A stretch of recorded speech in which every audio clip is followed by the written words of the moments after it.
Hello, and thank you for joining.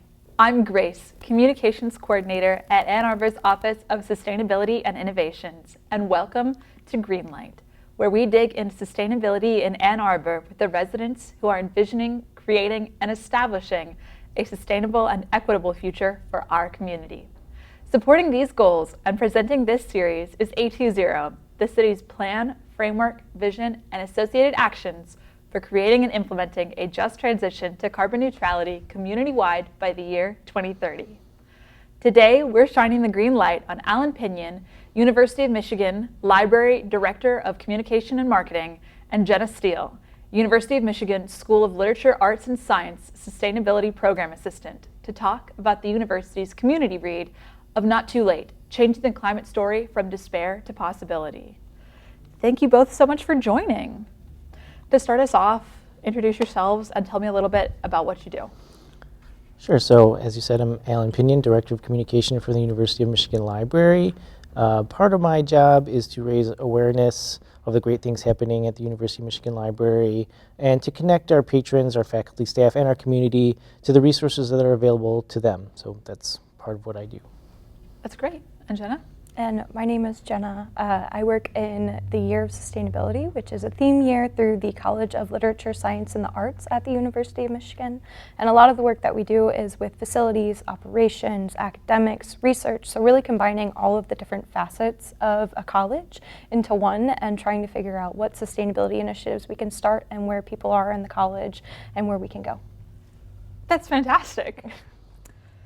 Tell me about the community read. What is it and how can residents get involved? Sure. So essentially, we are offering free access to the book, Not Too Late, to anybody in the whole state of Michigan. So if you want to read the book, you can go to our website at lib.umich.edu. You will find an article on our website that has this cover on it. And from there, you can find a link that tells you a little bit about what we're doing and why we're doing. And then in there, there's 2 links for direct access to the ebook or the audiobook version, and you can go right in and read them or listen to them at your leisure. And anyone in the state of Michigan? Anybody in the state of Michigan. Yep. Wow, that's fantastic. I heard you mention just now that this is the School of Literature, Science, and Arts Year of Sustainability. What does the Year of Sustainability look like, and how does Not Too Late fit into that? Yeah, so the Year of Sustainability is a themed year for the calendar year of 2024 for the College of Literature, Science, and the Arts. And the College of Literature, Science, and the Arts has a healthy history of engaging in theme years or theme semesters for about the past 2 decades of picking a topic that everyone can get around and explore. And because the college is so large, we have about 20,000 undergraduate students, and we cover natural sciences, social sciences, and humanities. So a lot of different people doing a lot of different things, bringing different perspectives and experiences to this. So one common theme of sustainability and kind of what's going on there and how we can move forward as a college, but also how we can play into the larger umbrella of Planet Blue at the University of Michigan. Absolutely. Great answer. Yeah, thank you. How did you find and decide on Not Too Late specifically? Sure. So when we heard about the theme semester, and this gets to how the University of Michigan connects to campus in general. So LSNA, a big unit, we're always looking for ways to make sure that we're supporting them. Last year's theme semester was Arts and Resistance, and last year we offered a banned book giveaway on campus for everybody on campus to come. That was a way that we connected with that theme semester. This year, when they were doing the Year in Sustainability, we had another conversation, with the deans and other librarians and said, well, how can we support them? We came up with a variety of things that we were going to do on campus to elevate our resources. Stuff that we already had, books and resource guides and experts that we already have available, just to make sure that everybody on campus knew that they could access them when they were there. So that's one of the things that we did. And then the other thing we wanted to do was just something else, something different, something bigger, something just different to support that. And one of the ideas was this community read. So we decided we wanted to do that, and then we started to talk about, well, what does a community read look like on sustainability? For one, we didn't want to give away paper books, just thinking about sustainability. So we thought, okay, so if we want to do a community read, let's see if we can offer something through an electronic resource. We wanted it to be hopeful. We wanted whatever book we brought forward to have solutions. A lot of what people read about climate change is there's a crisis, which is true, and there's tipping points that we hear about, and there's no turning back at this point. So a lot of it just seems to lead into despair. And as the book actually talks about, when you're in a despair mode, you're not working. You don't know where to go. So we didn't want to put more emphasis on the stuff that's just bad all the time. So we were looking for books that were about hope, that were inclined towards action. So we came up with a list of books that could look like that. We also wanted books that were accessible by anybody, and by accessible in this regard, I mean anybody, even if you don't know a lot about climate science, or if you do, anybody can pick it up and take something from the book. So just a read that anybody can pick up and enjoy, no matter what they already know about climate change. And we also wanted to make the book as accessible as possible in terms of like how many people can access it. So that's where we decided, well, how broad can we make the access, and that's how we decided, well, let's see if we can get this book to the entire state of Michigan, because climate change is affecting everybody. We all need to do something about it. We all can do things about it. So let's try to broaden access. So that was the criteria and the thought process between how we got to this book. And at the end of the day, the licensing was something we had to consider. So that kind of elevated 2 books. And at the end of the day, we were able to get the licensing agreement on this one. And we're like, well, it fit the criteria. It's a great book. Let's move it forward. I really appreciate that focus on accessibility. One of the core focuses of A20 is equity. And I know that was something that immediately spoke to me when hearing about this, is the accessibility. And I found the same thing reading some of the essays in the book. It's language that is approachable. And something else I appreciated you mentioning, hope. A philosophy that I have for the communications for A20 is nobody wants to play for the losing team. And if you feel like the whole planet is on fire, that you don't want to play for the team that's on fire. You want to play for the team that's winning. And so I really appreciate that perspective as well, because playing for the winning team is going to be the work that brings you forward. So thank you for that. Sure. And which leads me to my next question. Many of the essays in the book emphasize hope. Why do you think hope is such a powerful tool in climate action?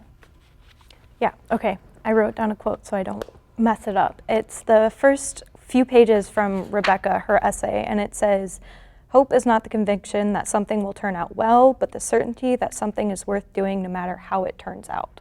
And I think that is huge in the climate of trying to figure out where everyone fits in. And I think people working in this space, we don't know how it is necessarily going to turn out, but we know that wherever it's going is a very hopeful future and it's worth fighting for.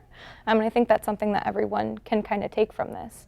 And hope throughout the book, 3 main themes that I pulled from it are community, place, and the future of just understanding community and being a part of a place and feeling a part of a place. As a college and as a university city, we have a lot of students that aren't from Michigan, or a lot of students that aren't even from the United States. So trying to connect to a place can kind of be hard sometimes, of not understanding where you fit in. So finding your community and actually feeling a part of a place, and not just the physical space, but of the people and the things going on, is really important to moving forward and feeling a part of action.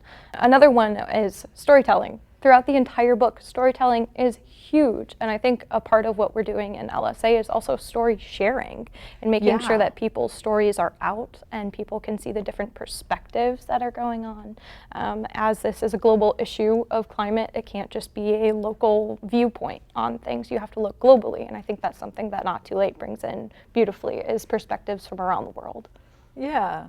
And I love how this being offered by the University of Michigan, not here just in Ann Arbor, but to the state of Michigan, and these essays about this thing that's affecting the globe kind of ties in all of these stories to all of these communities here and in the state and around the world. I really enjoy that. Thank you. Do you have anything else you wanted to add about hope? Yeah, I think hope leads to action. I think if there's no hope, then people sit still. People don't know what to do. So they're literally hopeless. So that's not a place that you can stay in for very long if you want to see progress. So, and this is true for, climate change or anything that's going on in your world where you may just feel despair. There's a lot happening right now. I think there's a lot of people who are just feeling despair about climate change, politics. It can be anything.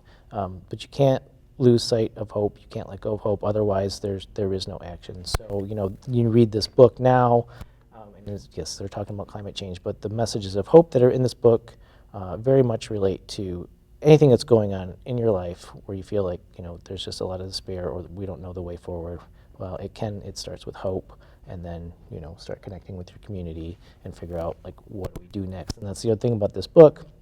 These essays, they're indicating, like, where can we make progress? How can we make progress? And a lot of the stories is like, well, we're gonna make progress together. It's the only way it's going to happen. So let's come together. Let's read books together. Let's pick an action and let's move forward. Because it isn't too late if you have hope. The jacket of the book calls itself, quote, an invitation to understand the issue more deeply, participate more boldly, and imagine the future more creatively. What are you hoping that Michigan residents do with this invitation now that they've received it? So access through what we're offering right now only goes through December 13th. So that's an important date. So read the book, and it's a collection of essays. You can read it all at once. You can listen to it all at once. Or what's great about it is you can listen to pieces here and there on your drive, pick it up, set it down. There's something in all of these essays that are going to help anybody. Somebody's going to connect with something. So yeah, read the book, connect with it, and then again, find your community.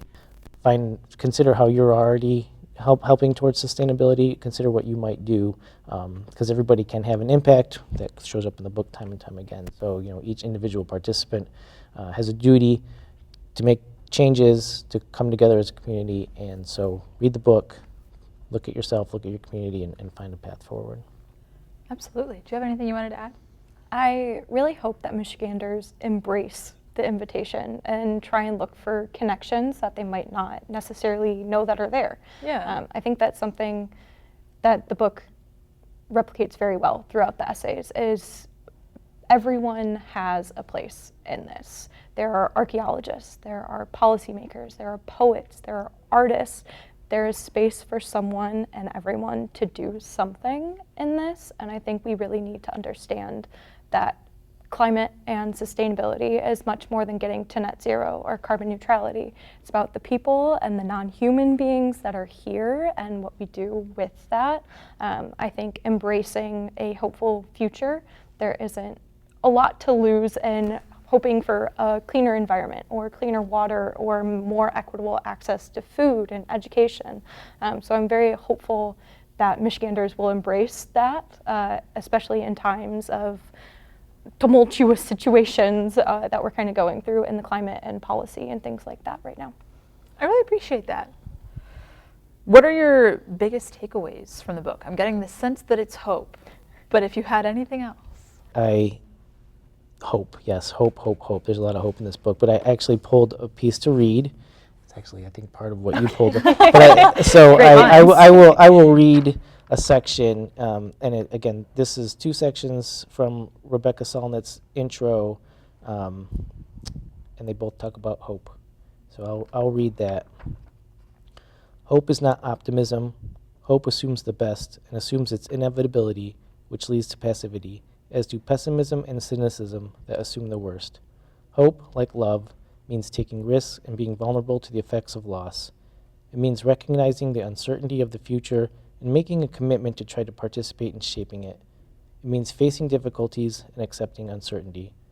To hope is to recognize that you can protect some of what you love, even while grieving what you cannot, and to know that we must act without knowing the outcome of those actions. And further down she writes, to hope is to accept despair as an emotion, but not as an analysis. To recognize that what is unlikely is possible, just as what is likely is not inevitable. To understand that difficult is not the same as impossible. To plan and to accept that the unexpected often disrupts plans for the better and for the worse. To know the powerful have their weaknesses, and we who are supposed to be weak have great power together, power to change the world, have done so before and will do it again. To know that the future will be what we make of it in the present, to know that joy can appear in the midst of crisis, and that crisis is a crossroads. Wow. Thank you for sharing that. Not my words. But you're welcome. That's a very good takeaway and a great answer to that question. I'm really glad that you printed that out and shared that. Is there anything else you wanted to add? Yeah, kind of what I added earlier was I think we all have a place in this. We need scientists to tell us what's going on. We need advocates to push people to do things. We need policymakers, and we need dancers, and we need artists, and we need everyone in the fight. We all bring different and unique perspectives and experiences to this, and I think that's really important to share, and something that the book does incredibly well is just sharing people from across different age ranges and from different places of the world what is going on and what they're doing. Yeah, thank you, and thank you both. Did you have anything else that you wanted to share with our audience before we said adieu? So I think that I just need to say thanks to our partners. So obviously LSNA, but the Library of Michigan was instrumental in helping us get this book, the licensing, and also the platform. And their partners at Lyrasis, their platform BiblioBoards is where you're going to access this book. And then the donors to the library, donors from University of Michigan Library, actually paid for this operation to happen. So I just need to mention that. Wow. Well, thank you to them. I'd like to extend another invitation. So the Year of Sustainability is partnering with Ann Arbor to host a book read. We'll have discussions on December 4th in the LSA building, which is 500 South State Street, in the multi-purpose room, which is room 1040 on the first floor of the LSA building at 6 p.m. We'll have snacks and goodies and a bunch of discussion questions kind of ready and prepped to go for people to come and just have a conversation about what's going on. Snacks and goodies and discussion questions? Yes. Wow, that sounds like a fantastic event. Thank you so much for sharing. And thank you both so much for joining us today. This discussion has been very encouraging, and the City of Ann Arbor is equally grateful to the University of Michigan and all the work that you are doing as well, similarly to us, to take care of our climate. So it's really great to see that interest throughout Ann Arbor. So thank you both so much for joining. Thank you. You can get access to Not Too Late, Changing the Climate Story from Despair to Possibility, and learn more about the University of Michigan College of Literature, Sciences, and Arts Year Sustainability at sustainable-lsa.umich.edu. You can learn more about A20 at a20.org. Have a question you want to ask to a sustainability expert in the City of Ann Arbor? Let us know at sustainability@a2gov.org. This has been Greenlight. Thank you for joining us, and we'll see you again soon.